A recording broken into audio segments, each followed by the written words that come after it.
welcome back. It is 7:46 a.m. Now, they seek to acknowledge standout architectural projects that have been conceived of and or built on the African continent. Well, that's the inaugural Africa Architecture Awards, which have been dubbed as the first dedicated Pan-African Awards program of its kind, with an overall winner garnering a $10,000 grand prize. Entries are now open, and to tell us more, we're joined by a member of the master jury for the Awards Phill Mashabane. And Dr. Mashabane, very warm welcome to the show. Thank you so much for joining us. Thanks, sir. Now, just give us a brief background into these awards, what they are, and why they were established.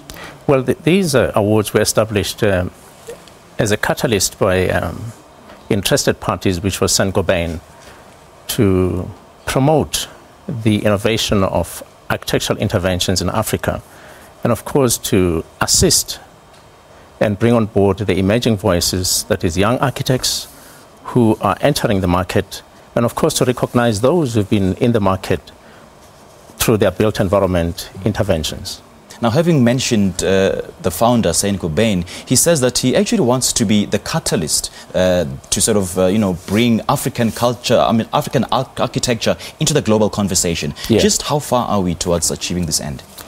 Well, this process has been ongoing. It's only often it gets identified as a gap in the mix of making architecture. Mm-hmm. So Saint-Gobain has taken that initiative to bring everyone on board to begin to engage in a dialogue to make this happen. Yeah.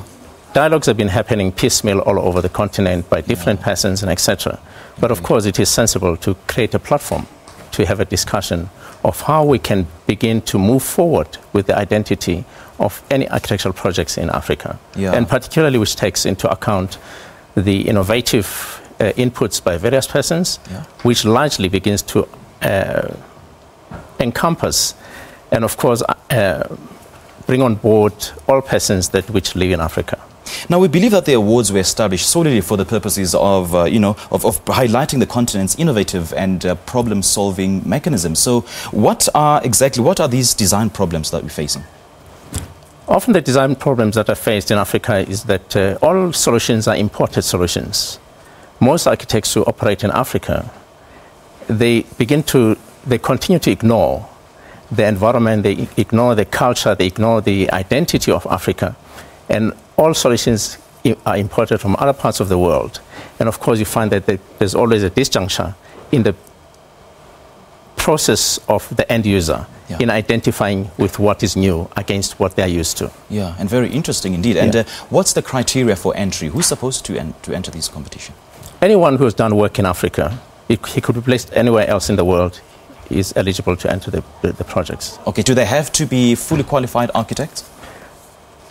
Initially, architecture needs to be driven by people who are competent in establishing architecture and making interventions.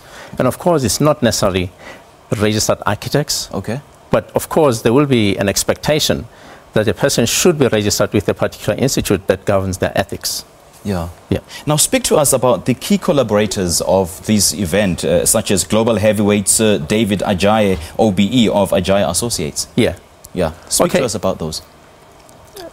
David Ajayi, he's been a well-recognized and acknowledged architect, and of course, and he's agreed to be the chief patron and to assist, because he comes from Africa, even if he lives in the UK and etc. He's born in Africa, and he needs to pursue, he would like to pursue the identity which identifies the African architect. Yeah, and I believe there's also the People's Choice Award. Now take us through all the categories.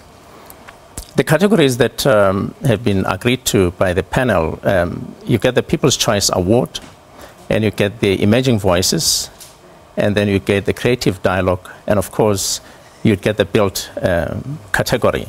Now, the Built category is about the projects that have been built already, right? Yeah. And with regards to the People's Choice, it would be a category which the jury agrees as a final.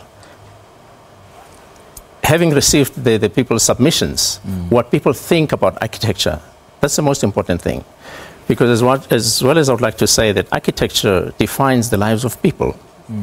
Now it is the people who shall, at any given point, make comment about how architecture affects them, whether socially, whether religiously, and of course the anthropology of architecture comes into play in that regard. Yeah, and having mentioned the jury, I believe that it consists of 7 members. Who are they?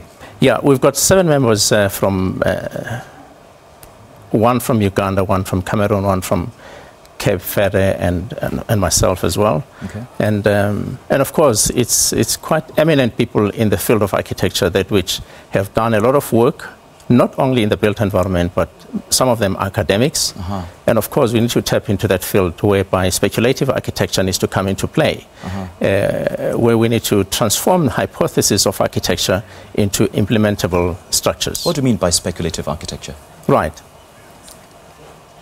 I've often argued that a good architect is the one who would find a need in a space and begin to speculate about what solution can be placed in that area. Okay. And of course, it should be buildable. It should not just be a pretty picture. It should be a solution how to resolve the challenges that are identified in that space. Right, yeah. Right. Dr. Mashabane, great chatting to you. Thank you so much Thank for your time. you, sir. All right. That is Phill Mashabane. He is actually the ambassador for the Africa Architecture Awards. Now, the awards aim to recognize and reward worthy projects from across the African continent, with the overall winner garnering a $10,000 grand prize. And these awards will be taking place later on this year at the end of September. Well, this is Morning Live. Let's take a short break. We'll be right back.